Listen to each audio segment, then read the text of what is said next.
read Chapter 19, Fighting Shifts to the South. I want to remind you of the strategy we were using yesterday. We were doing something called visualizing. We were using our five senses to create movies in our minds. So, to remind you about the five senses, over here we have taste, touch, sight, smell, and hear. So as we read, we're going to try to jump into our story and use our five senses to make a movie in our minds. To remind you, up here, visualizing means to create a picture or a movie in your mind as you're reading. So we will do that today. All right. Open up the chapter, link to the bottom, or follow along with me. Another plan. While the Continental Army regrouped at Valley Forge, the British generals made another plan to win the war. For 3 years, the British had been fighting the Americans in the north. They had won nearly all of the battles, so they weren't losing the war, but that didn't mean they weren't winning it. They were winning it either. Okay, so I'm jumping into this story. There's not too much to picture yet, but I'm thinking about the British Army. They're feeling a little unsure of themselves, right? They're winning a lot of battles, but they're not so confident about winning the war. Okay. To win, the British would have to beat down the rebellion. They would have to really defeat the Continental Army. Every time the British had a chance to do that, though, George Washington and his army managed to slip away. Picturing George Washington leading his army. Okay, here's a picture. British military leaders were frustrated in their efforts to defeat the Continental Army. I want to remind you of something we read in earlier chapters. The British Army was super well trained and super prepared. They thought they were going to win this war easy peasy. They thought they were going to go there, fight the Americans, be over right away. But the Americans surprised them. George Washington is leading the Americans to what might be a huge victory. The British did not see this coming. Let's see. The British generals thought, suppose we shift the battle to the south. That would give us several advantages. For one thing, most of the Continental Army is in the north. We will catch them off guard. Also, there are many loyalists in the South, including enslaved African Americans. Remember, loyalists were Americans who were still loyal to the king. They still respected him. They will help us with food and supplies. After we take the South, we'll have the Continental Army squeeze between our forces there and our forces in the North. Okay, so I'm picturing the British soldiers are trying to come together and make a new plan. They're talking to each other. The plan was pretty successful for a while. The British Navy brought soldiers from their base in New York to Savannah, Georgia. The soldiers quickly captured the city. Within a year, they controlled the whole state of Georgia.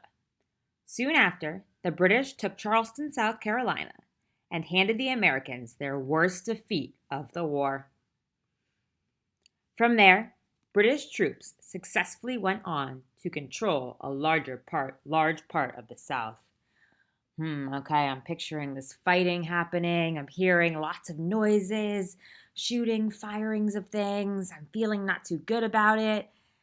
All right, the British are starting to do a lot down here in the South. As an American, I'm starting to get worried in the South. Let's see how much I have to worry. However, the British were still not able to crush their enemy. Okay, I'm feeling a sense of relief. American military commanders in the South followed George Washington's strategy. Small battles, yes. Big battles, no. Never risk the whole army in one big fight. It seems like George Washington is learning some tricks. Also, Southerners knew their land better than the British did. They set up secret bases in the swamps of South Carolina. Let me check what swamps are. A wet, marshy area where water collects. They came out of the swamps to attack small groups of British soldiers. Then, as suddenly as they had appeared, they were gone. Even though there were no large-scale battles, the fighting was at times fierce, with many casualties and some acts of cruelty. Okay, so I'm picturing southern part of America. It's really hot. There are these swamps, these wet areas. I feel like my feet are sticking into this swampy area. I'm sneaking out. I'm attacking the British. Wow. Okay, let's see what happens next. This kind of hit and run fighting is called guerrilla warfare. Let's see what that means. Fighting in small groups, making small, repeated attacks. A general named Francis Marion was so successful at it that he became known as the Swamp Fox. The British armies won many small battles, but they could never catch up to the American forces to defeat them in a big one. In time, the Americans began to win their share of battles. Ooh, interesting. Things are changing. War in the West. Meanwhile, in the West, a young Virginian named George Rogers Clark attacked several British forts that had been built near tributaries of the Ohio River. Let me check what that means. That's a stream or river that flows into a large stream, a river or lake. Okay? The British had used their presence and their interest in trade in the West to gain support from Native Americans. However, American settlers saw the British and the Native Americans as a threat. Remember, a threat is kind of dangerous, so the Americans aren't sure what side those Native Americans are going to be on. Are they going to help the Americans or are they going to fight with the British? On July 4th, 1778, Clark and a company of 175 Virginia militiamen captured the first of the British forts without firing a single shot. Let me check what company. A unit in the military made up of anywhere from 80 to 250 soldiers. Okay, so we have this company, and there's this big victory, but it says without firing a single shot, they were able to have this victory. Interesting. Later, Clark captured 2 more. His victories drove the British out of part of the land between the Appalachian Mountains and the Mississippi River. I'm picturing these battles, these small little battles, not huge ones, but a lot of little battles starting to add up. A victory at sea. The tiny American Navy, of course, was no match for the great British fleet. Still, American warships put up a good fight when they met one British ship at a time. We keep coming back to this idea that the British are such a stronger, trained army, navy, but somehow the Americans are really putting up a good fight. They must really want independence. John Paul Jones was the commander of the American ship Bonham Richard, when it came upon the British warship Serapis off the coast of Great Britain. The 2 ships opened fire. Soon, the deck of American ship was in flames. Oh my goodness, I'm smelling the burning around me. I'm seeing all the fire. I feel it's so hot around me. Really picturing this scene. The British commander then demanded that Jones surrender. Jones replied, "I have not yet begun to fight." Wow, I'm picturing Jones standing up and really saying, "You want me to surrender? No way, you've seen nothing yet. I'm just getting started." He's really standing up to the British. And fight he did. His own ship, the Bonham Richard, sank, but not before Jones and his men climbed aboard the Serapis and took it over. This became one of the most famous naval battles in United States history. I'm going to check my vocab. A naval battle is a military battle fought on water using warships. So here's a picture of the sea battle between the Bonham Richard and the Serapis. It took over 4 hours. So I'm thinking if I'm an American, I had to go into the water. It must have felt cold. It probably didn't smell too good. I hope I didn't have to taste any of that water. And now I'm climbing up onto the ship. I'm probably super tired.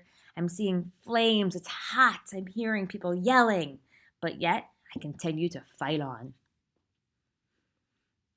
Benedict Arnold. Let's see who this guy is. During this time, George Washington suffered one of his greatest disappointments. Oh no. It was not a defeat on the battlefield. It was a defeat in the spirit. That's like how people are feeling. One of the Patriots' bravest and finest generals, and one of Washington's favorites went over to the enemy. Uh-oh. His name was Benedict Arnold. Arnold had helped win the Battle of Saratoga. He had been promoted to general. His future in the American Army was bright. In 1780, General Washington placed Benedict Arnold in command of West Point, a fort on the Hudson River. Despite his success, Benedict Arnold did not feel appreciated enough. He also liked to spend more money than he could afford on luxuries. So, in exchange for a large sum of money, Arnold agreed to turn over West Point to the British. Oh my goodness, I would be so upset if someone turned their back on me. Someone who's a really good soldier and I really liked, and they just left me for the British? Wow, I would be feeling very upset. The plot was discovered in time, but Arnold himself escaped and joined the British forces. Americans were shocked to learn of Benedict Arnold's treason. Treason is a disloyalty to a country by helping an enemy. Okay, so a lot happened there. We had this naval battle happening where I'm really making a movie in my mind of that one. Now I'm making another scene, this other movie in my mind, being betrayed by Benedict Arnold, who I thought was one of my best soldiers, and then he just leaves me and goes to the British. This movie is getting quite dramatic in my mind. All right, today you'll go back and do your boxes and bullets for who, what, where, and when. Off you go.